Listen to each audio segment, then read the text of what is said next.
मोहतरम बांग्लादेश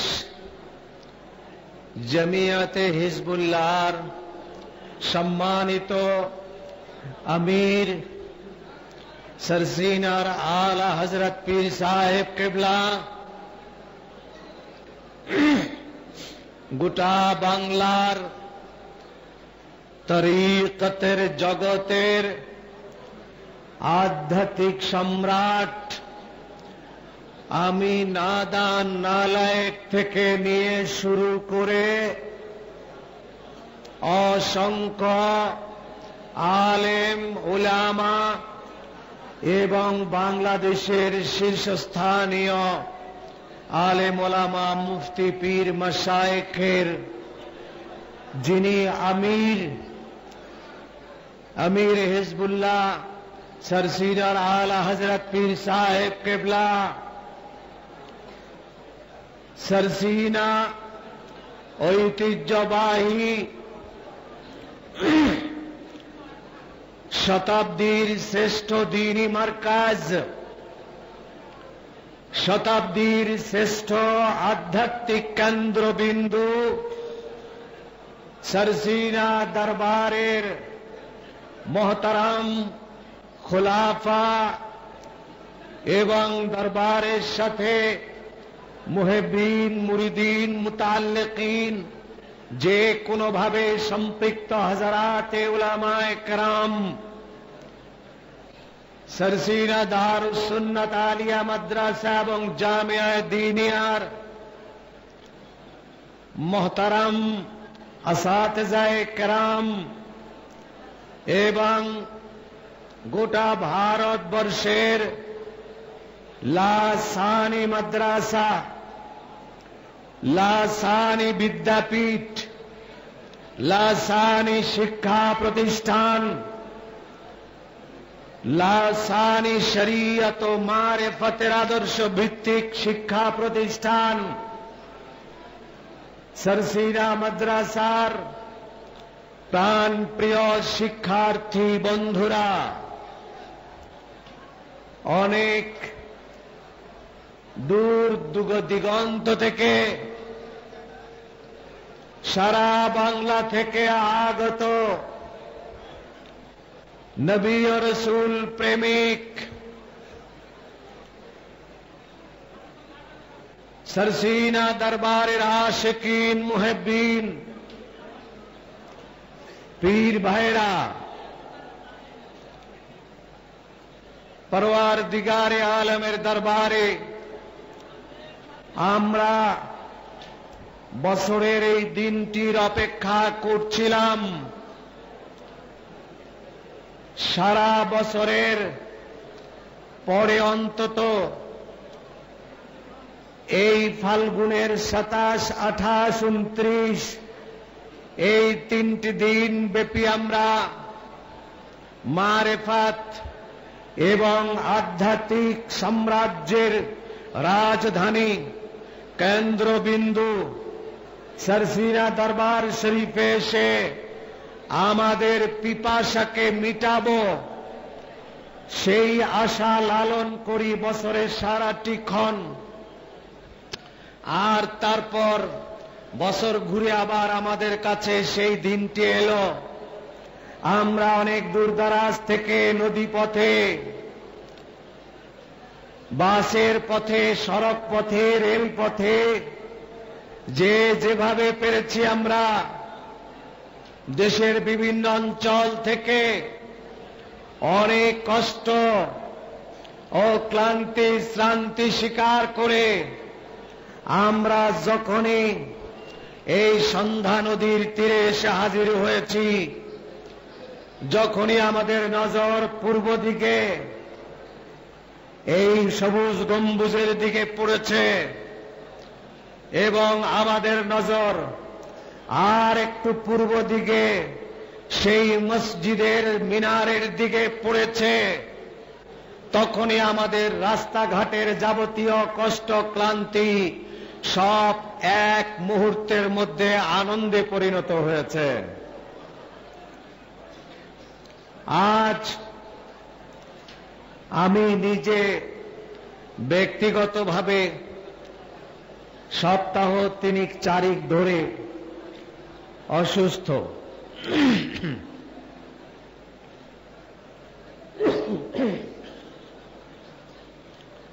আমি আমার মাথার সমস্যায় খুব ভুগতেছি, তারপরেও জোরে কথা বলা খুব নিষেধ। এমন এক জায়গায় সমস্যা যে জোরে বলা যাবে না, বলার নিয়ম হলো খুব লো লেভেল ভোকালে। তো আপনারা এত মানুষ এখানে খুব লো লেভেলের ভোকালে কথা বললে নিজের কাছে মনে হয় কেউ শুনছে না, সেই জন্য চিৎকার করে বলতে হয়। আর তারপরেও আমার হুজুর কেবলা আমার জন্য খুব ভালো একটা সময় বেছে দিয়েছিলেন, যেটা ওদিকে আরো 2 জনের পরে রাত 11-12টায়, সেটাই ভালো ছিল। তখন চুপচাপ ঘুমায়া থাকতেন, সুন্দর নিরিবিলি কথা বলা যাইত। কিন্তু আমি হুজুরের কাছে আরজ করে একটু অ্যাডভান্স নিয়েছিলাম যে আগে হলে আমি একটু আগে যেতে পারবো, একটু জুমাটা পড়ানো যায়। দয়া করে হুজুর আমার আরজ পরিপ্রেক্ষিতে ঈশার নামাজের পরেই দিয়েছেন, কিন্তু ঈশার নামাজের পরে যে এত হট্টগোল, এটা তো আমার অভিজ্ঞতা ছিল না। এই জন্যই হুজুর আমাকে দিয়েছিলেন রাত 12টায়, যে সমস্ত হট্টগোল কমবে, নীরব নিবৃত্তে তোমার কথা লোকেরা শুনবে। যে চিন্তা আমার জন্য করেছিলেন সেটাই ভালো ছিল। সুতরাং আপনারা যদি একটু নিরিবিলি হয়ে বসেন, আমি বেশি সময় পারবো না, হয়তো 1 থেকে 1.5 ঘন্টার বেশি আজ আর পারবো না, আর শরীরেও কুলায় না। তাহলে আমি দুটো কথা আপনাদেরকে বলে যেতে পারবো। আর যদি আপনারা কথাই বলেন আর হাঁটাচলাই করেন আর গোলমালি করেন, তাহলে আরো যারা অনেক উঁচু গলা আছে, যারা আপনাদেরকে থামাতে সক্ষম হবে, এমন বক্তা দিলেই বোধহয় ভালো হয়। আমি দোয়া নিয়ে চলে যাব। কি মনে করেন আপনারা? দেখুন, যদি কথাবার্তা বন্ধ করে একটু বসতে পারেন, রাস্তা ছাড়া বাকি জায়গায় বসে পড়েন। যেখান দিয়ে রাস্তা আছে ওই জায়গাগুলো ছেড়ে দেন, রাস্তা চলাফেরা চলুক। আর আপনারা যারা সামনে আছেন, মহব্বতের সঙ্গে একটু বসে পড়েন, সামান্য একটু বসে পড়েন, যাতে আমি নিরিবিলি একটু নিচু আওয়াজে বলতে পারি, তাহলে আমার জন্য সহজ হয়। একটু দরুদ শরীফ পড়ুন। সাল্লাল্লাহু আলা মুহাম্মদ সাল্লাল্লাহু আলাইহি ওয়াসাল্লাম। সাল্লাল্লাহু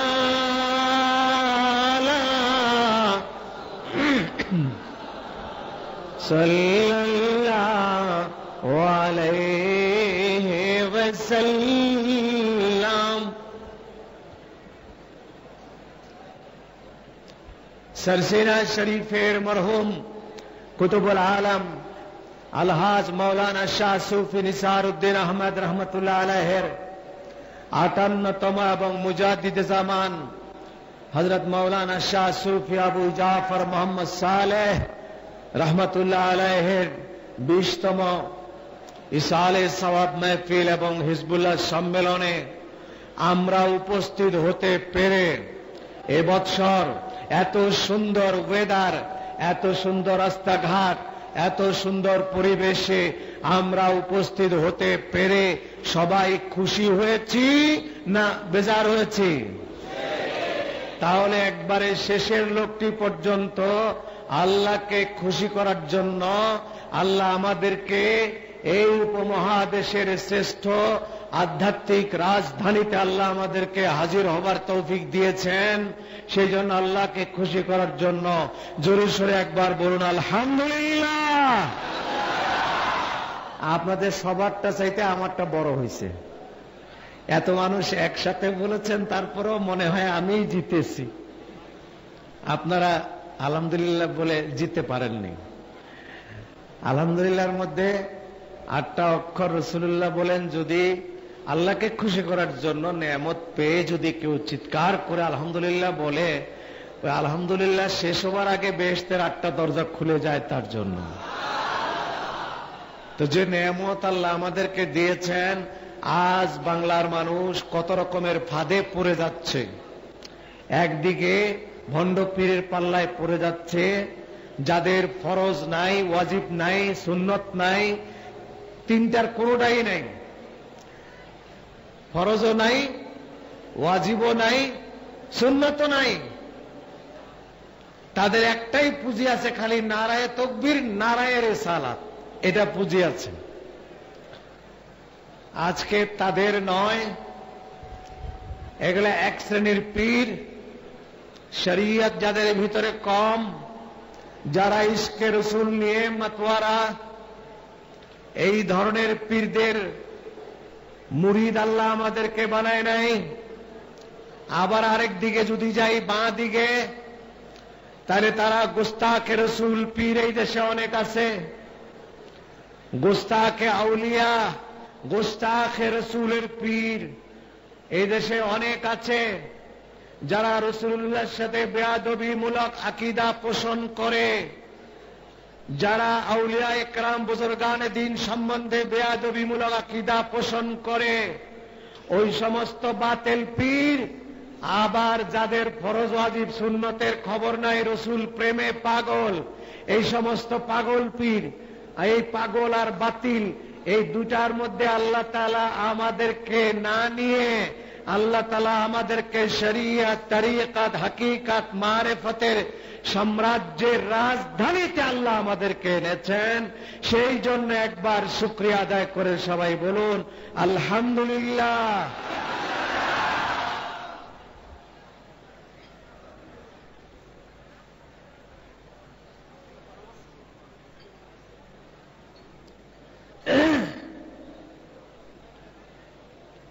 দেখুন, আমি আজ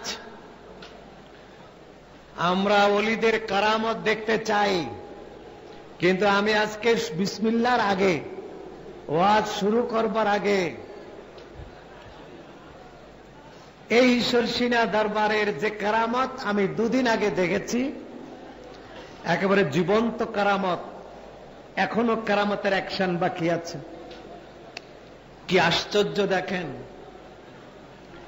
বাংলাদেশের কোন একটা জায়গায়, কোন এক মাজারে, শর্ষিনা দরবারের মাহফিলে যে গ্যাদারিংটা দেখতেছেন,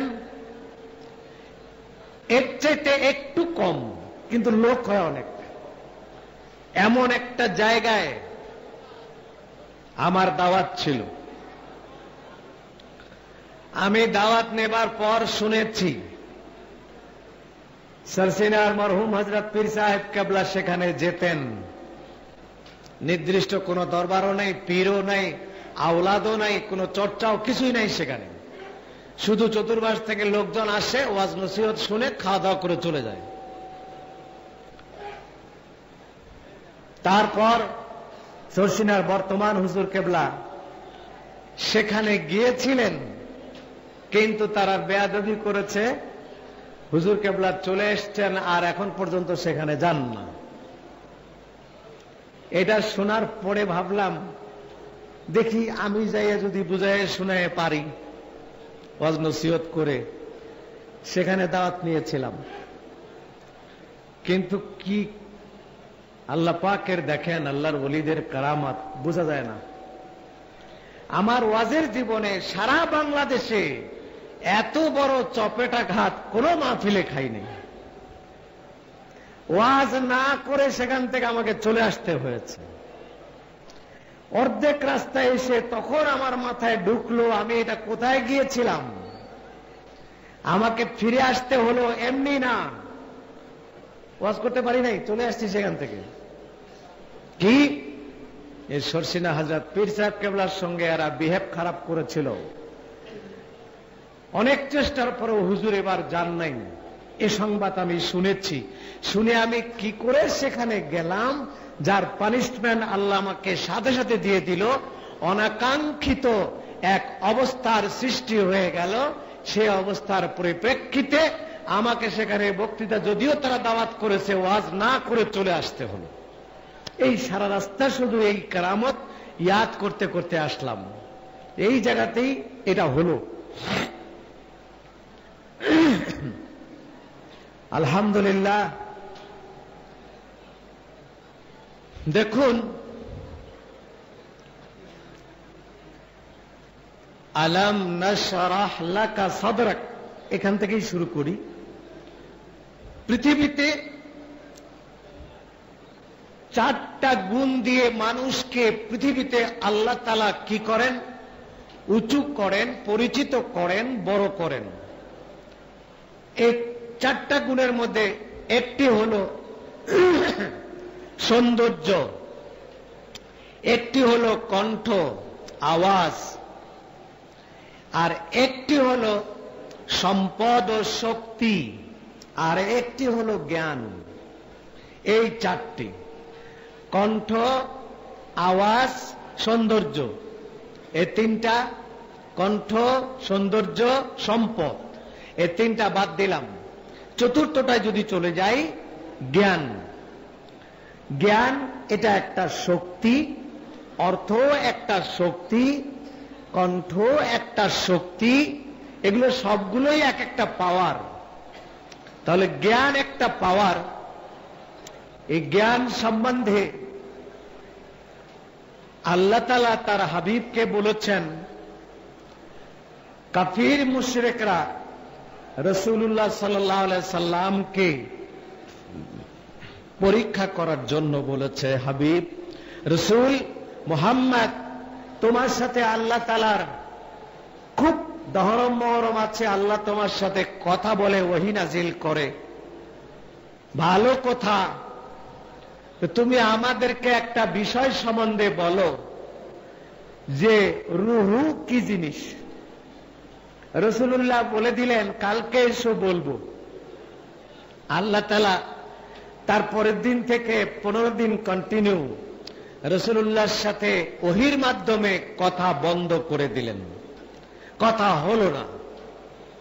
এর মধ্যেই কাফেররা আবার এসে রাসূলুল্লাহর কানে কানে ব্যঙ্গ করে বলছে, কি হলো, তোমার খোদা তো তোমাকে ভুলে গেল, তোমার খোদা তোমাকে ছেড়ে দিয়েছে, দহরম মহরম শেষ হয়েছে, এবার কি বলবে বলো? তোমার খোদার সাথে তোমার আর কথা হবে না, তোমার খোদা গোসা করেছে। রাসূলুল্লাহ কাঁদতে লাগলেন, আল্লাহ আমি এদের কি জবাব দেব? তুমি আমার উপর রাগ করেছো, গোসা করেছো, কথা বলো না, আর এরা আমাকে ব্যঙ্গ করছে, আমি কি করব? আল্লাহ তাআলা বলে পাঠালেন 2টো সূরা একসাথে, সূরাতুদ দুহা, সূরাতুল ইনশিরাহ, একসাথে বলে পাঠালেন, আলাম নাশরাহ লাকা সাদরাক, আপনাকে ভুলে যাইনি, আপনার প্রতি রাগও করিনি, তবে রাগের ভান করেছি, অভিমান করেছি। রাগের ভান, অভিমান করেছি এই জন্য, যখন কাফেরেরা আপনাকে বলল রুহু কি জিনিস, আপনি যদি শুধু এতটুকু বলতেন, আগামীকালকে এসো ইনশাআল্লাহ বলবো, তাহলে আর কোনো অসুবিধা ছিল না। ইনশাআল্লাহ টুকু আপনি বলেননি, সেই জন্য আমি 15 দিন আপনার সাথে অভিমান করেছিলাম, রাগ করিনি। 1। 2 নাম্বার, উম্মতকে আপনাকে দিয়েই তো আমি শিক্ষা দেব, উম্মত জানবে কি করে, বুঝবে কি করে, সেই জন্য আপনাকে দিয়েই আপনার উম্মতকে শিখালাম। আপনি ইনশাআল্লাহ ভুলে গিয়ে 15 দিন আমি আপনার সাথে অভিমান করে থাকতে পারলাম, আর আপনার উম্মত বান্দা যদি ইনশাআল্লাহ ভুলে যায়, তাদের প্রতি রিয়েলি আমি রাগ করব। এটা যেন তারা মনে রাখে, ইনশাআল্লাহ যেন ভুলে না যায়।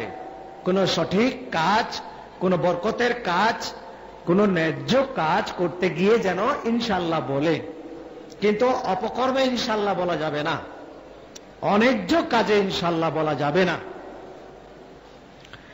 আল্লাহ তাআলা বলেন, আলাম নাশরাহ লাকা সাদরাক, আমি জ্ঞানের গুদাম, জ্ঞানের বিস্তৃত সমুদ্র আপনার হৃদয়কে বানিয়ে দিলাম। মাথার কথা বলে নেই, মাথার জ্ঞান সবার আছে, নবীদের আছে, আমাদের আছে, মানুষ ছাড়াও জীব জানোয়ার পশু পাখি মশা মাছি সবারই মাথার জ্ঞান আছে। মাছি মশা চোখে দেখা যায় না, না গেলে কি হবে? মশারও একটা মাথা আছে, মাথারও একটা গিলু আছে, ও গিলুর মধ্যেও বুদ্ধি আছে। যদি না থাকে সে কি করে আপনার দেহ চিনল? দেহর মধ্যে বসে যেখানে সেখানে গুতা মারে না, লোম তালাশ করে বার করে, লোমের গোড়ায় ফাঁকা জায়গাটা দিয়ে তার সুর ঢুকায় দেয়, দিলে রক্ত টান দিয়ে খায়, আবার সতর্ক থাকে, এরই মধ্যে খাচ্ছে, আবার ডানে বামে খুব সচেতন যে থাপড় মারে নাকি, খালি নিয়ত করেন থাপড় মারার, অমনি দৌড় মারল। এটা কি মশার কি জ্ঞান নয়? বুদ্ধি না থাকলে দৌড় মারে কেমনে? এটাও মশার জ্ঞান।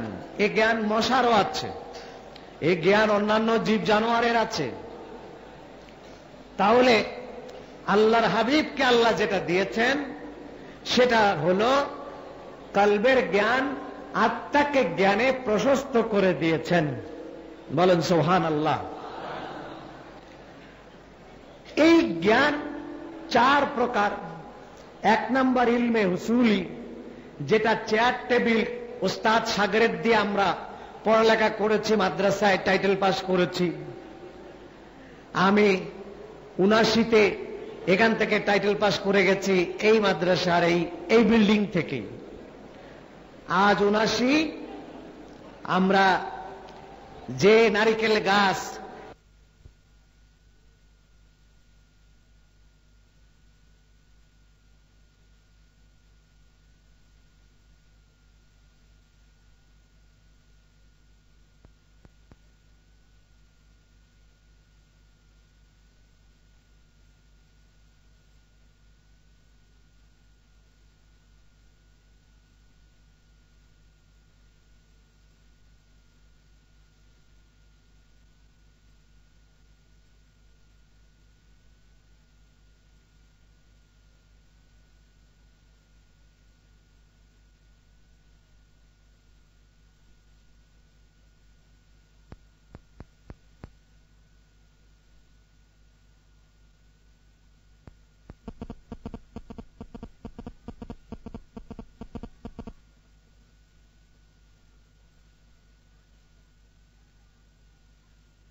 কুতুবুল আলম আমাদের সরসিনার আল্লামা নিসারউদ্দিন আহমদ রহমতুল্লাহ আলাইহ তিনি বলেছিলেন, দুনিয়ার বাগান সাফ করে আমি আখিরাতের বাগান বানাবো। আখিরাতের বাগান মানে আমরা ছাত্ররা, এখানে ইলমের মারকাজ হবে। তিনি আখিরাতের বাগান বানাবার স্বপ্ন দেখে গেছিলেন, স্বপ্ন বাস্তবায়ন করেছিলেন সংক্ষিপ্ত পরিসরে, কিন্তু আজ তার ফেরাসাত এতই বেশি ছিল, তার দূরদৃষ্টি এতই বেশি ছিল। সেই দূরদৃষ্টির ইলমটা কি, সেটার জন্যই আজ সরসিনার আল্লামা নিসারউদ্দিন আহমদ রহমতুল্লাহ আলাইহ যে শব্দটি উচ্চারণ করেছিলেন, দুনিয়ার বাগান সরাই আখিরাতের বাগান, এটা কোন ইলম তার ছিল? আমরা প্রোডাকশন পেয়েছি 79-তে, আমরা এখান থেকে পড়ে গিয়েছি, আবার আমরাই ফিরে এসে আমি মাওলানা কফিলউদ্দিন সরকার, মাওলানা উসমান গনি আমার পড়ে আসতেছেন, একদম ছেলে মানুষ উসমান গনি, কিন্তু ছেলে মানুষ হলেও কি চোট আছে, ইলমে হুসুলি বেশি আছে ওর। তারপরে আমাদের আগে ছিলেন আল্লামা কবিরুল আমিন খান, ছিলেন এক সময়। তার বক্তৃতা শুনবার জন্য আমরা এরকম চাতক পাখির মতো দাঁড়িয়ে থাকতাম। বয়স হয়েছে, বেচারার কাজে ব্যস্ত হয়েছে। তার আগে আমরা এই মঞ্চে দাদা হুজুর কেবলার সঙ্গী যারা ছিলেন, আব্দুর রব, আল্লামা আব্দুর রব বুলবুলি রহমতুল্লাহ আলাইহ, তার ওয়াজ আমরা এখানে শুনেছি। একটা কালো জামা গায়ে দিয়ে, সাদা টুপি মাথায় দিয়ে দাঁড়ায় দাঁড়ায় ওয়াজ করতেন। বয়স 70 বছর, মনে হয়তো 20 বছরের ছেলে ওয়াজ করে। আমরা দেখেছি 70 বছরের কুজা বুড়া, এই বুড়ায় চিল্লানি মারতো, মনে হয়তো 20 বছরের ছেলে চিল্লাচ্ছে। এই সবই দাদা হুজুরের দোয়া। মরহুম আব্দুর রহমান নুরি ছিল বিক্রমপুরের, যশোলদিয়ার, হুজুরের খাদেম ছিলেন। কোন লেখাপড়া তেমন ছিল না, স্কুলের ছাত্র। হঠাৎ করে বক্তা নাই, কে ওয়াজ করবে? দাদা হুজুর বলেছে, বাবা আব্দুর রহমান যা না বাবা, তুই যা।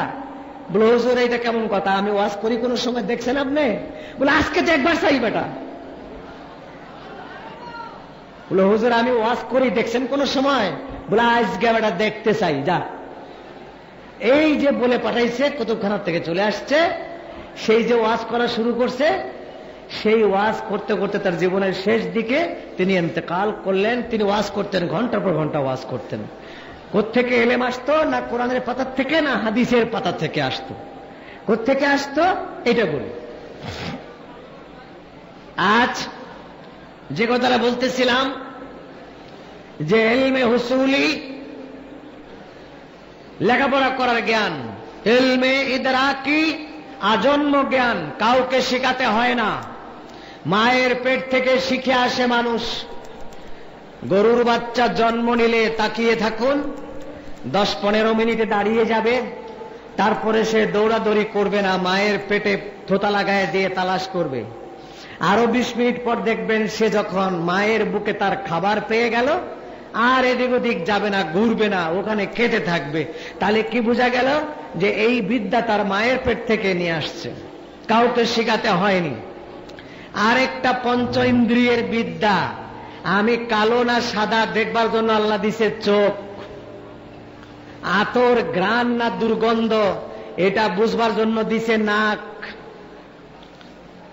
আমার আওয়াজ ভালো না খারাপ এটা বুঝবার জন্য আল্লাহ দিছে কান, তরকারি ঝাল না তিতা না মিঠা বুঝার জন্য দিছে জিহ্বা। আল্লাহ তাআলার এমন কৌশল সেখানে, এই তরকারি ঝাল হয়েছে না নাই, মজা হয়েছে কি না তা বুঝবার জন্য 1 চামচ রস নিয়ে যদি 2 চোখে ঢেলে দেন, তাহলে তরকারির স্বাদ কেমনটা পাবেন? 2 চোখ জনমের মতো স্বাদ বলে দেবেন। আবার নাকের আতর খুশবু না দুর্গন্ধ এটা বুঝার জন্য জিবায় দিলে জিবা সার্টিফিকেট দিবে না। বিএসটিআইএ চোখ, নাক, কান, জিহ্বা, ত্বক, এই 5টা। গরম না ঠান্ডা চামড়া, ঘ্রাণ না দুর্গন্ধ নাক, ভালো না মন্দ চোখ, আওয়াজ ভালো না মন্দ কান, তরকারি ভালো না মন্দ জিহ্বা। এটা হলো ইলমে ইহসাসি। এই এলেমটা অনুভূতিশীল এলেম, এটা আল্লাহ তাআলা দিয়েছেন। এটার কোনো ট্রেনিং লাগে না, মাস্টার লাগে না, কিছুই লাগে না। সর্বশেষ একটা এলেম, ইলমে লাদুন্নি। নাহনু আনা লাদাইকুম ওয়া আনতুম লাদাইনা। আমি আপনার সামনে, আপনারা আমার সামনে। এই যে সামনাসামনি, দিনাজপুর থেকে এসছেন, বরিশাল থেকে এসছেন, ঢাকা থেকে এসছেন, এসে আমার সামনে হয়েছেন, আমি আপনার সামনে।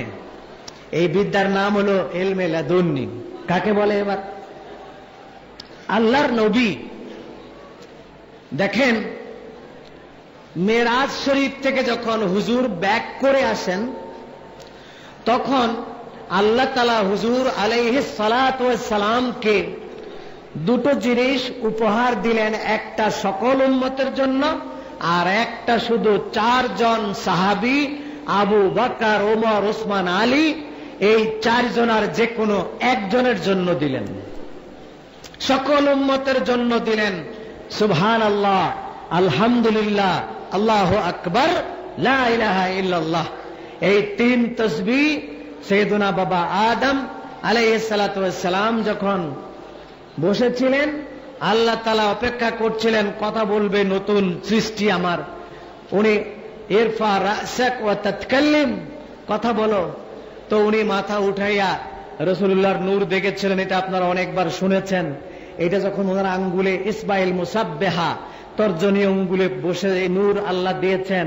ফাসাব্বাহা নূরা মুহাম্মাদিন সাল্লাল্লাহু আলাইহি সাল্লামা তাসবিহান ওয়া হুয়া ইয়াকুলু আলহামদুলিল্লাহ। হুজুর আলহামদুলিল্লাহ পড়তে লাগলেন, আদম আলাইহিস সালাম মুখ দিয়ে সুবহানাল্লাহ পড়তে লাগলেন, ফেরেশতারা লা ইলাহা ইল্লাল্লাহ, আল্লাহু আকবার পড়তে লাগলেন। এই 3টা তাসবিহকে আল্লাহ তাআলা এক জায়গায় করে খুব ভালো লাগার কারণে আরশের ছাদে জমা রেখেছিলেন। রাসূলুল্লাহ যখন পৃথিবীতে চলে আসেন, এই 3টা তাসবিহ আবার দিলেন, এই 3টাকে দুনিয়াতে নিয়ে যাও। যারা এই 3টা তাসবিহ খুব ভালো করে জিকির করবে, সুবহানাল্লাহ, আলহামদুলিল্লাহ, আল্লাহু আকবার, তারা জান্নাতুল আদনে, বেহেশতে রেসিডেন্সিয়াল এলাকায় ঢুকবার আগে সে জান্নাতুল আদনে তারা আমার কোরআন শরীফ তেলাওয়াত শুনে আমার কুদরতের কদমে 1000 বছর তারা এই তাসবিহ আবার পড়বে। ভালো কথা। বাকি আরেকটা জিনিস আল্লাহর হাবিবকে আল্লাহ দিলেন কি? খিলাফতে বিলায়েতের খেরকা, নূরের খেরকা। খেরকা চাদর বলুন, বা সামনে বুক ফাড়া গায়ে দেওয়ার একটা ইবা বলুন, বা চাদর বলুন, যেটাই বলুন, এটা খিলাফতে বিলায়েতের খেরকা। খিলাফতে সিয়াসত আর খিলাফতে বিলায়ত। খিলাফতে সিয়াসত 4 জনকে দিয়েছেন, কিন্তু খিলাফতে বিলায়াত যখন আল্লাহ দেন, 4 জন আর 1 জনকে দিতে বলেছেন, 4 জনকে দিতে না করছেন। রাসূলুল্লাহকে দিলেন চাদর, এটা আপনি নিয়ে যান। আপনার 4 সাহাবী আবু বকর, ওমর, ওসমান, আলী, তাদের 4 জনের যে 1 জনকে আপনি এই চাদরটা দিয়ে দিবেন। এই চাদরটা ফিরাসাতের চাদর, এই চাদর বিলায়াতের চাদর, এই চাদর ইলমে লাদুন্নির চাদর। সুতরাং এটা আপনি 4 জনের 1 জনকে দিবেন। রাসূলুল্লাহ একটু বিব্রতকর অবস্থায় পড়ে গেলেন, খোদা 4 জনের আমি কাকে দেব? কে খুশি হবে, আবার বাকি 3 জন বেজার হবে। আপনি যদি একটু বলে দিতেন ক্লিয়ার করে, তাহলে আমার জন্য সহজ হতো। আল্লাহ তাআলা বলে দিলেন যে 4 জনের ভিতরে তোমার যে ব্যক্তি আমার বান্দার সাথে আমার দূরত্ব কমাইয়া গোপন বন্ধুত্ব সৃষ্টি করতে পারবে, আমার দূরত্ব কমাইয়া গোপন বন্ধুত্ব সৃষ্টি করতে পারবে, তাকেই তুমি চাদরটা দিবা। মোহাম্মদের সাথে দরুদ পড়ুন, সাল্লাল্লাহু আলা মুহাম্মদ।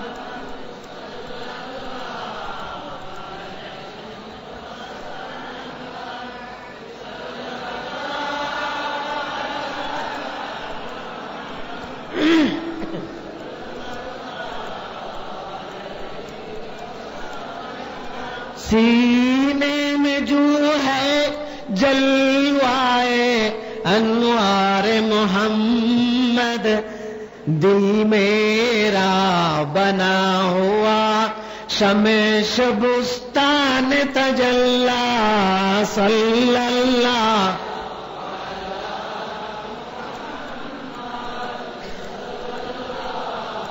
अलैहि सल्लल्लाहु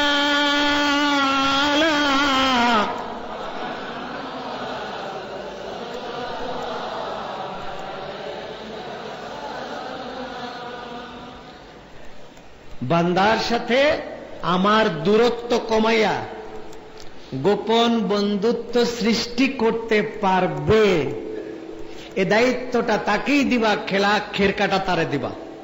রাসূলুল্লাহ পৃথিবীতে ফিরে আসলেন, আবু বকরকে বললেন, আবু বকর, এই বিলায়াতের খেরকা তোমাকে দেওয়া হলে কি করবে? বলে, হুজুর আমি সাদাকাতের ঝান্ডা উঠাবো গোটা পৃথিবীতে। ভালো কথা, তোমার ওজনের কথা তুমি বলেছ। ওমর, তোমাকে যদি দেওয়া হয় খেরকা তুমি কি করবে? বলে, হুজুর আমি আদালতের ঝান্ডা উঠাবো, ন্যায় বিচারের চাবুক মারবো। বলে, তোমার যা কাম তুমি এটাই কইছো, ঠিকই আছে। ওসমান জিন নুরাইনকে বললেন, তোমাকে যদি দেওয়া যায় তুমি কি করবে? বলে, হুজুর আমি সাখাওয়াতের ঝান্ডা উঠাবো, বেশি বেশি মানুষকে খাওয়াবে, দাওয়াবে, দান খয়রাত করবে। ধনী মানুষ তোমার দান করে অভ্যাস, যেটা হেডেই কইছো। আলী, তোমাকে যদি দেওয়া যায় তুমি কি করবে? যখন খেরকাত আল্লাহ হাবিবকে আল্লাহ দেন, সেখানে তো হযরতে আলী ছিল না, কিন্তু আলী জবাব দিলেন, হুজুর আমি চেষ্টা করব বান্দার মধ্যে আর আল্লাহর মধ্যে গ্যাপ কমাইয়া বন্ধুত্ব, গোপন বন্ধুত্ব সৃষ্টি করে দেব আমি। হুজুর বললেন, রাইট, তোমার কথাই আল্লাহ বলেছেন। আল্লাহ আমাকে গাইডলাইন দিয়েছিলেন, কাকে দিবা, এই কথাটা যে বলবে তারে দিও। তোমার মুখ থেকে যখন এটা বেরোলো, তখন এই খেরকাটা তোমাকেই দিয়ে দিলাম, যাও। সাথে সাথে এও বলে দিলেন, মনে রেখো, আনা মদিনাতুল ইলমে ওয়া আলিয়ু বাবুহা, আমি জ্ঞানের গুদাম আর তুমি তার দরজা। আমি জ্ঞানের গুদাম আর তুমি তার দরজা। ভালো কথা। মুআয ইবনে জাবাল রাদিয়াল্লাহু তাআলা আনহু হুজুর সাল্লাল্লাহু আলাইহি ওয়াসাল্লামের সঙ্গে দেখা করে হযরতে আলীর সামনে দিয়ে যাচ্ছেন, কিন্তু হযরতে আলীকে সালাম কালাম একটু কথা বলা কিচ্ছু বলেন না, উনি আপন মনে চলে যাচ্ছেন। হযরতে আলী এটা মনে লাগছে, তিনি ডাক দিলেন, এদিকে আসো। কোথায় গিয়েছিলে? বলে, হুজুরের দরবারে গেছিলাম। বলে, তুমি জানো না মুহাম্মদ রাসূলুল্লাহর কাছে একবার গেলে আমার কাছে দুইবার আসতে হয়? বলে, ভাই এটা কেমন কথা? হুজুরের কাছে একবার গেলে আপনার কাছে দুইবার যাওয়া লাগবো, আপনি কেডা? বলে, হুজুরের কাছে গিয়েছি কাউকা। বলে, আমি অবশ্যই যাচ্ছি, হুজুরের কাছে বলে দেবো এই কথা। আমি যাই বলছে, হুজুর আলী এমন একটা কথা বললো আমার কাছে খুব একটা ভাল লাগলো না। একবার আপনার কাছে গেলে নাকি এর কাছে দুইবার যাওয়া লাগে, তাই নাকি? বলা হ, ডাক দাও তোরে দেখি। ডাক দিছে, কি তুমি না কে ধরনের কথা বলেছ? বলে, হুজুর আমি তো বলছি, কিন্তু আমি তো আগে কই নাই, আগে আপনি বলেছেন তারপরে আমি কইছি, আপনার কাছ থেকে শুনেই হুজুর আমি কইছি। আমি কোন সময় বললাম যে আমার কাছে একবার আইলে তোমার কাছে দুইবার যাওয়া লাগবো? বলছি আমি? আমার তো মনে পড়ে না। বলে, হুজুর আপনি কি বলেন নাই আনা মদিনাতুল ইলমে ওয়া আলিয়ু বাবুহা? বলে, হ্যাঁ তা তো বলছি, এখনো কই? তা আমি তো সেটাই বলেছি, আপনি যদি হন গুদাম আর আমি যদি হই দরজা, গুদামে ঢুকতে একবার দরজার দেখা, গুদাম থেকে বাইরে হইতে আরেকবার দরজার দেখা। দরজার দেখা কয়বার হয়? হুজুর কয়, এই জন্যই তোমার আল্লাহ এই খেরকাটা দিছে, এই জন্যই তোমাকে আল্লাহ তাআলা এই খেরকা দিয়েছেন। আজ থেকে পৃথিবীর সমস্ত তরিকার মোহনা তোমার কাছে আসবে, তোমার থেকে আমার কাছে, আমার থেকে আরশে আজিমে। এখন যদি বলি বাকি তিনজন খোলাফায়ে রাশেদিন, তারা কি ওলি আল্লাহ না? তারা ওলি আল্লাহ, তারা যে মাপের, আলিউল মুরতাদাও সে একই মাপের। বাট প্রশ্ন হলো যে একটা গাড়ির ড্রাইভার, 4 জন ড্রাইভার এক্সপার্ট, এক্সপেরিয়েন্সেবল এবং 10 বছর করে অভিজ্ঞতা আছে, হুঁশিয়ার, সব কোয়ালিফিকেশন সব এক। কিন্তু যদি প্রশ্ন হয় গাড়ি চালাবার, গাড়িটা চালায় নিয়ে যাবে কে? তাইলে কি 4 জনে গাড়ি চালাইলে রাস্তার উপর দিয়ে যাবে গাড়ি? চালাবে কয়জন? একজন। বাকি 3 জন মাশওয়ারা দিতে পারে, কিন্তু চালাবে একজন। এই জন্যই মারেফাত, ইলমে লাদুন্নির সাম্রাজ্য চালাবার দায়িত্ব একজনের, আর গোটা পৃথিবীর সাম্রাজ্য চালাবার দায়িত্ব 4 জনের।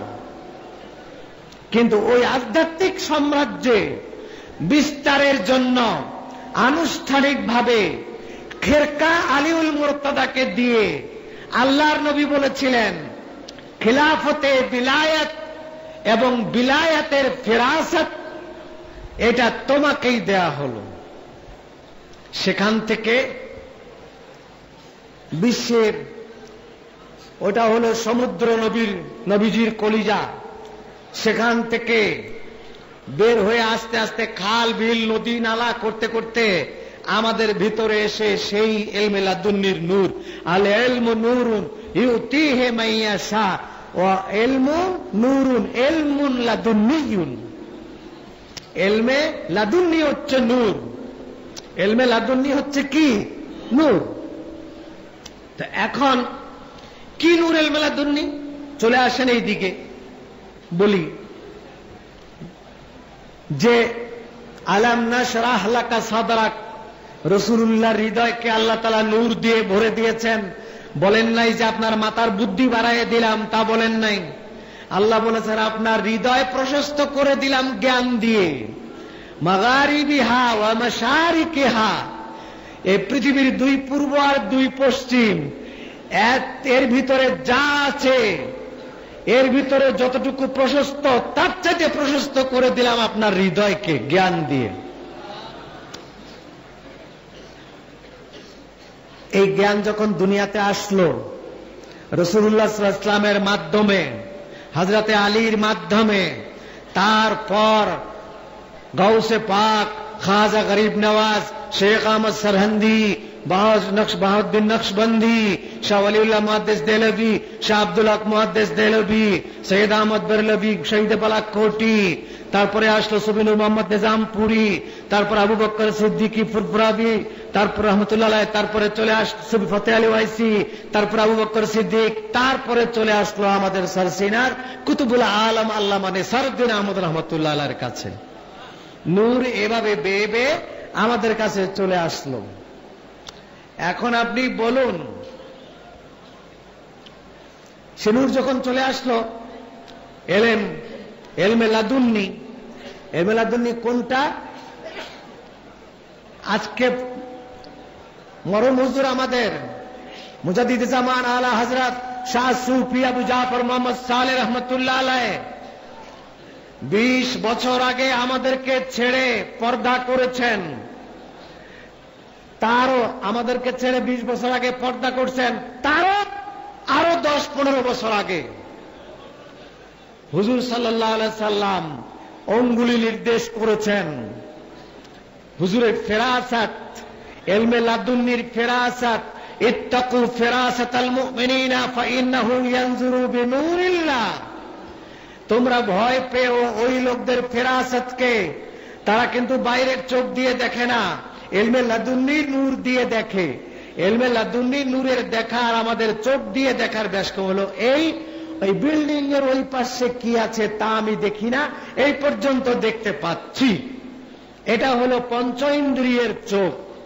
আর ইলমে লাদুন্নির চোখ দিয়ে দেখতে চাইলে এই বিল্ডিং বরাবর ওই পাশে যদি আমি মনে করেন ওই পাশে ওই স্বরূপ কাঠির একটা মসজিদ দেখতে চাই, তাহলে ওই মসজিদ থেকে আমি পর্যন্ত মাঝখানে যা আছে আল্লাহ তাআলা সব তুলে মসজিদকে আর আমাকে সামনাসামনি করে দেন। এটা ইলমে লাদুন্নির চোখ। আমি এক এক করে বলছি। এদিকে চলে আসি আগে, যে শর্ষিনা হুজুর কি করে বুঝলেন ইলমে লাদুন্নির ফেরাসাত তার কত লম্বা ছিল। 20 বছর আগে তিনি আমাদেরকে ছেড়ে গেছেন, তারপরে আরো 10-15 বছর আগে তিনি অঙ্গুলি নির্দেশ করেছেন। যে অবস্থা দেখতেছি আমাদের আলিয়া মাদ্রাসার, যে আলিয়া মাদ্রাসার অবস্থা দেখতেছি, আলিয়া মাদ্রাসা হওয়া মানে আমাদের এই গোল জামা গোল টুপি পরেই তারা রাসূলুল্লাহর বিরুদ্ধে এবং সাহাবা ইকরামের সঙ্গে বেয়াদবিমূলক আকীদার শিক্ষা দিচ্ছে। তাইলে আলিয়া মাদ্রাসা হলেই রাসূলুল্লাহর গোস্তাক। যারা রাসূলুল্লাহকে সাধারণ মানুষ মনে করে, যারা রাসূলুল্লাহকে নিষ্পাপ মনে করে না, সাহাবায়ে কেরামকে সত্যের মাপকাঠি মনে করে না, তাদের বাসা বাঁধে আলিয়া মাদ্রাসা হলে ওটার বাসা সৃষ্টি হয়। আগে তো তাও প্রকাশ্য হইতো, এখন আর প্রকাশ্য অপ্রকাশ্য নেই, একাকার হয়ে গেছে। এখন ওটার উল্টাটা যদি হয়, নন আলিয়া যদি হয়, নন আলিয়া হওয়া মানেই হচ্ছে রাসূলুল্লাহ মরে গেছেন, পচে গেছেন, গলে গেছেন, এবং রাসূলুল্লাহর ওসিলা দেওয়া যায় না, কবর জিয়ারতে যাওয়া যায় না, কবরের দিকে মুখ করে দোয়া করা যায় না, রাসূলুল্লাহর নামে দরুদ ও সালাম সবাই মিলে পড়া যায় না, রাসূলুল্লাহকে হে নবী আপনার উপরে সালাম এইটা বলে সালাম দেওয়া যায় না, রাসূলুল্লাহর কবর মসজিদে নববীতে দেওয়া ঠিক হয় নাই, তারপরে কবরের দিকে মুখ করে দোয়া করা যায় না, সালাম দেওয়া যায় না, ইসালে সওয়াব করা যায় না, কদমবুসি করা যায় না। যদি আলিয়ার উল্টা দিকে যাই তাহলে এই যে এই সব ঝামেলা, এই সব ফতোয়া ওখানে। তা আমরা যাব কোন দিকে? যদি মনে করেন ডান দিকে আলিয়া, বাম দিকে নন আলিয়া, তাহলে এদিক গেলে হয় রাসূলুল্লাহর বেয়াদব। যারা বলে রাসূলুল্লাহ আমাদেরই মতো মানুষ, নবী নির্বাচিত করেছেন আল্লাহ, তাকে 40 বছর বয়সে পছন্দ হয়েছে, নির্বাচন করছেন, এবং তিনি নিষ্পাপ নন, আর সাহাবায়ে কেরাম সত্যের মাপকাঠি নয়, আর বাকি ফতোয়া এরাও দেয়। আবার যদি বাম দিকে যাই, নন আলিয়া, আলিয়া ছাড়া নিজেদের উদ্যোগে মাদ্রাসা করেছে, তাদের কাছে গেলে আমরা পাচ্ছি সেটা হলো কি, ইসালে সব করা যাবে না, মিলাদ শরীফ করা যাবে না, ঈদে মিলাদুন নবী করা যাবে না, দাঁড়ায়ে সালাম দেওয়া যাবে না, কদমবুসি করা যাবে না, ওইগুলো পাচ্ছি। এখন আমরা যাব কোন দিকে? এই জন্য 35 বছর আগে আমার মরহুম হযরত পীর সাহেব কেবলা মুজাদ্দিদে জামান সরসিনার আলা হযরত পীর সাহেব কেবলা শাহ আবু জাফর, শাহ সুফি আবু জাফর মোহাম্মদ সালেহ রহমতুল্লাহ আলাইহ, তার ফেরাসাত দিয়ে, তার চোখ দিয়ে তিনি 35 বছর আগে দেখেছিলেন যে 35 বছর পর অনিবার্য হয়ে পড়বে আর একটি নন আলিয়া মাদ্রাসার প্রয়োজন, নন গভর্নমেন্ট মাদ্রাসার প্রয়োজন হয়ে পড়বে যদি আকীদা বাঁচাইতে হয়। নন গভর্নমেন্ট মাদ্রাসার প্রয়োজন হয়ে পড়বে, বেসরকারি মাদ্রাসার প্রয়োজন হয়ে পড়বে যদি ঈমান আর আকীদা বাঁচাইতে হয়। ডান দিকে গেলে টেডি মৌলবী, বাম দিকে গেলে বেয়াদবে রাসূল। কোন দিকে যাবে আমার মুরিদরা, তাদের সন্তানরা, দেশের নিরপেক্ষ মানুষ কোন দিকে যাবে? সেই জন্য তিনি 35 বছর আগে বের করে দিয়ে গেলেন মাদ্রাসায়ে দিনিয়া। বলেন সুবহানাল্লাহ। এই মাদ্রাসায় দিনিয়া দিয়ে গেলেন যে দিনিয়া প্রতিষ্ঠা করো।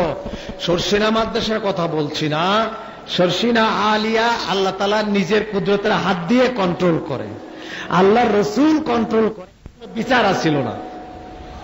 যে ঘটনা, এটার কোনো বিচার কিয়ামত পর্যন্ত হতো না। কে বিচার করবে? প্যাথোলজি নাই, টেস্ট করবার নাই, ল্যাবরেটরি নাই, কে বিচার করবে? সুতরাং বিচার করার কেউ নাই। তা আমার উস্তাদ বলে দিয়ে গেছে 40 বছর আগে, এই চাম্বাদুরের দুধ এরকম হয়। এই যে চাম্বাদুর, তোমারও দোষ নাই, তোমার স্বামীরও দোষ নাই, এটা হলো চাম্বাদুরের দোষ। সুতরাং বিচার হয়ে গেল। 40 বছর পরে হারুনুর রশিদের স্টেটে কি হবে তা যদি আল্লাহ তাআলা এই ইলমে লাদুন্নির ফিরাসাতে ইমাম আবু ইউসুফকে জানিয়ে দিতে পারেন, জানাইছেন কিনা? জানাইলেন। তারপরে আবার ওখানে চলে যাই, মসজিদে নববীতে ওমর ইবনুল খাত্তাব, ইরাকে সারিয়াতুল জাবাল যুদ্ধ হচ্ছে, সিরিয়া ইরাকের বর্ডারে।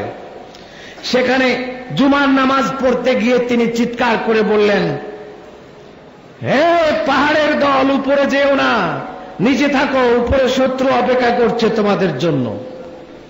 জুমার নামাজ শেষ হলে মুসল্লিরা বলল, হুজুর বেয়াদবি যদি ক্ষমা করেন, একটা কথা বলি, আপনি খুতবা দিচ্ছিলেন ভালো কথা, কিন্তু এই যে চিৎকার করে আপনি কাকে কি বললেন?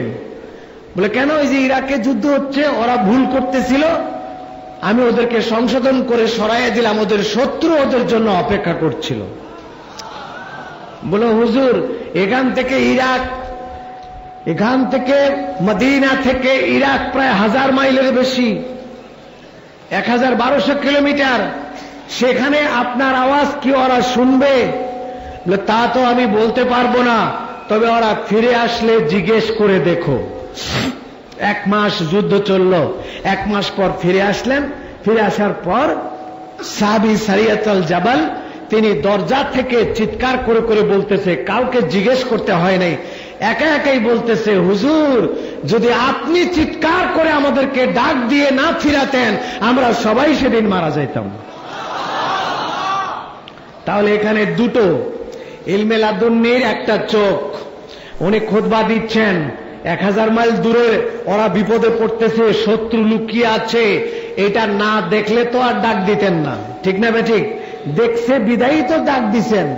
তাইলে মদিনায় দাঁড়িয়ে 1000 মাইল দূরে দেখলেন শত্রু লুকিয়ে আছে, এটা বাইরের চোখ না ভেতরের চোখ? ভেতরের চোখ। এই জন্য ইলমে লাদুন্নি যার ভিতরে আসে, তার চোখ হয়, মুখ হয়, কান হয়, এই জন্য সবকিছু হয়ে যায়, ওইগুলো দিয়ে তারা দেখে।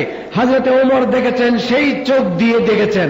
আবার মুখ দিয়ে চিৎকার করে ডাক দিয়েছেন, সেটাও তিনি, ওরা শুনেছে, সেখান থেকে এসছেন।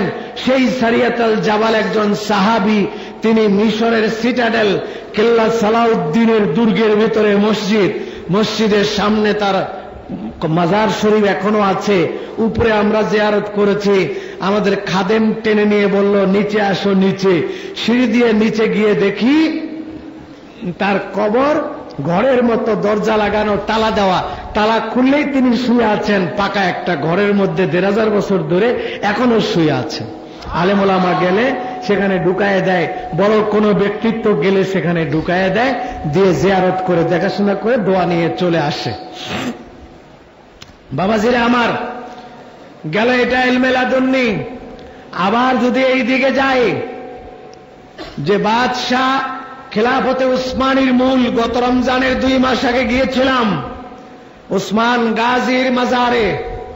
উসমান গাজী ইস্তাম্বুল তুরস্কের সাবেক রাজধানী, সেখান থেকে 200 কিলোমিটার পূর্ব দিকে, বসফরাস চ্যানেলের পূর্ব দিকে এশিয়া, পশ্চিম দিকে ইউরোপ, বসফরাস চ্যানেল পাড়ি দিয়ে বুরসায় চলে গেলাম। সেখানে খেলাফতে উসমানী আর 700 বছরের লম্বা ইতিহাস, 50টা বাংলাদেশের মতো দেশ, একদিকে ইরান, আরেকদিকে ইন্ডিয়া, আরেকদিকে ইটালি, আরেকদিকে গ্রিস, আরেকদিকে সুদান, এর মাঝখানে যা আছে সবগুলো তারা দখল করেছিল। কিন্তু প্রথম ইস্তাম্বুল ছিল কুস্তুনতুনিয়া, তারপরে হলো বাইজেন্টাইন। রাসূলুল্লাহ বলেছেন, কুস্তুনতুনিয়া বিজয় হবে, কতই না সুন্দর হবে সেই বিজয়ী আমির, কিন্তু হয়তোবা আমি সেদিন দেখতে পারবো না। আবু আইয়ুব আনসারী রাদিয়াল্লাহু তাআলা আনহু ছেলেকে বলেছে, বাবা 80 বছর বয়সে আমারে ঘোড়ার পিঠে তুলে দে, রাসূলুল্লাহর ভবিষ্যৎবাণীর সেই আমিরকে আমি দেখতে যাব। উনি ঘোড়ায় চড়ে সে আমিরকে দেখার জন্য ইস্তাম্বুলে আসলেন। আইসা মারা গেলেন ইস্তাম্বুলে। ইস্তাম্বুল জয় হয় নাই, তখনও কুস্তুনতুনিয়া রয়েছে। এই